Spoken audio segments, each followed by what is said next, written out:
It has to do with how certain groups on all sides were utilizing Facebook as a medium to transfer deliberately misleading information that would affect our elections in 2016 in the United States, yes.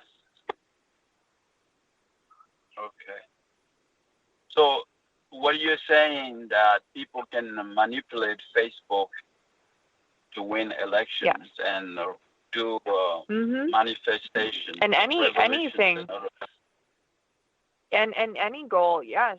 Elections was like the most critical, most interesting aspect that this documentary looks at, but really to a huge level, it is influencing the way that we think about things and the way that we communicate.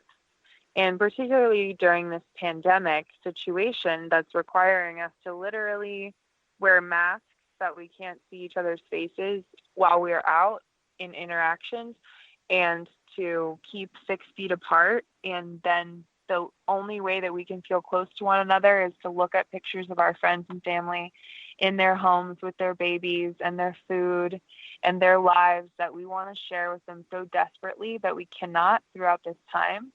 I think it just is a very interesting time to be considering this platform. I mean, it's never been more important. More businesses have never had to use it. More people have never been more using it daily to this degree because of the social distancing policies in place in so many areas across the world. It's a fascinating time for Facebook in general. I'll be very interested to see how much more development takes place on it because of the growth market that it's going to experience right now. So what are you saying? If I was to run for elections, either local or state or national, I could use the Facebook to promote that myself? Well, you must.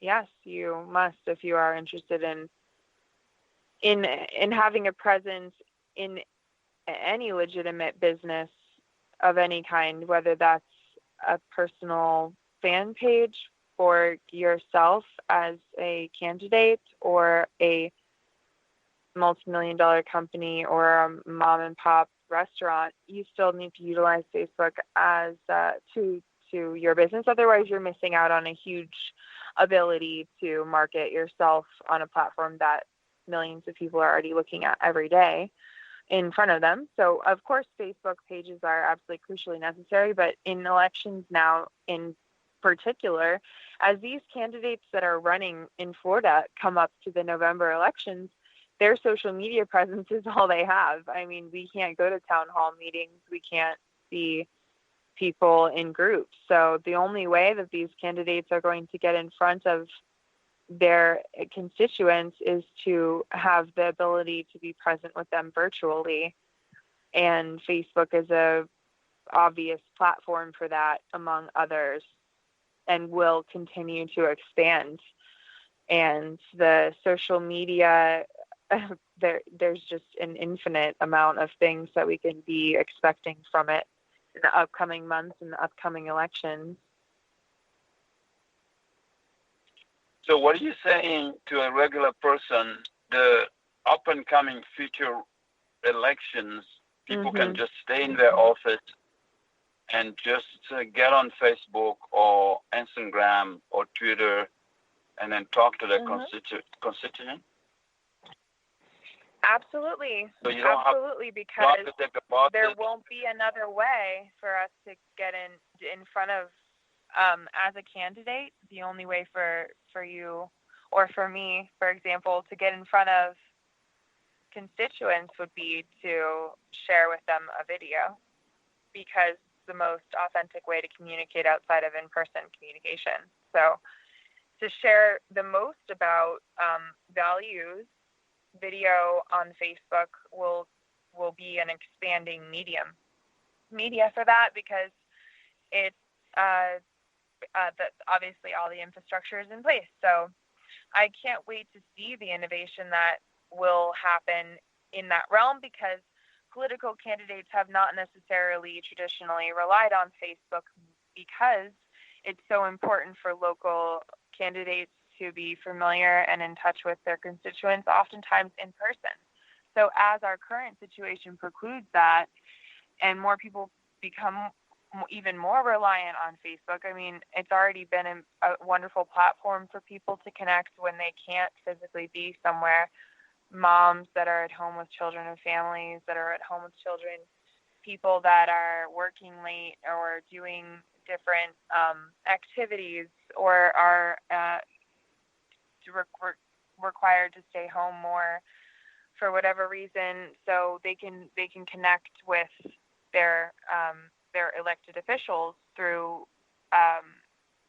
video to feel supported and involved in their candidacy or their whether they're serving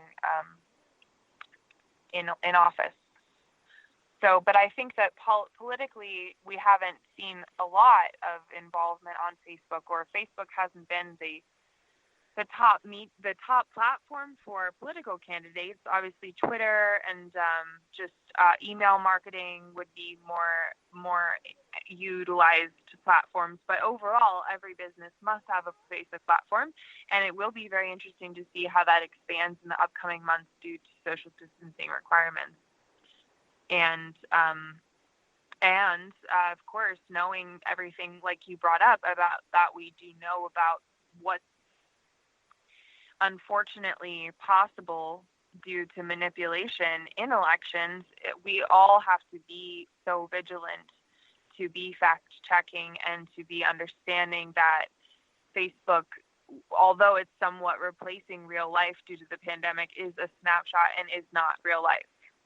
So it's a very crucial time for everyone to continue to realize that our data is being collected.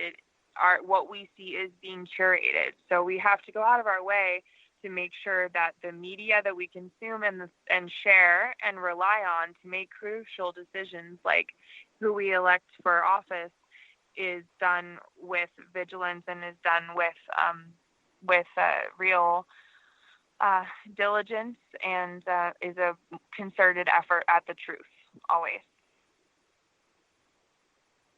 Wow, this is very interesting. So, CQ Radio here today. Our guest is KATHERINE Norman. We're talking about the power of Facebook, and now with the pandemic, part one. We're going to move into part two soon to talk about how election can be run during the pandemic period. KATHERINE, we have 2 minutes to go before we finish your first part. Can we start talking about how can someone run a platform of an election on Facebook? Because this is all new. We didn't know this pandemic is actually keeping everybody home. With televisions, Facebook, or Twitter, or Instagram, or which one will be more powerful to be used for a situation like this? Well, I think that as all of these platforms innovate, it will be an interesting development to see because it's new, it's relatively still new, and we have the election season really ramping up and taking place like in the upcoming months. So overall, I believe that Twitter will continue to be a platform that will be strongly utilized in the political realm, and I think that we will be transferring more from television viewing news to more Facebook Live viewing news overall.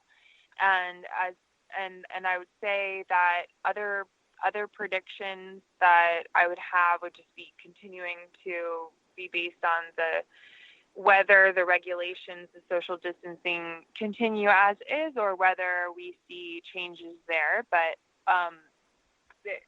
I think that there's no doubt that Facebook will continue to be a more strongly used platform than ever before for politicians. So it'll be interesting to see the interaction between Twitter and Facebook. Great. Hold on to there. Hold on to that thought. We Sacred Radio, Sarasota, Florida. We have a great guest today talking about Facebook, the power of Facebook, Katherine Norman. So we finished with this first part. We're gonna thank you, Katherine. Hold on to your thought there. Don't move. Don't go away.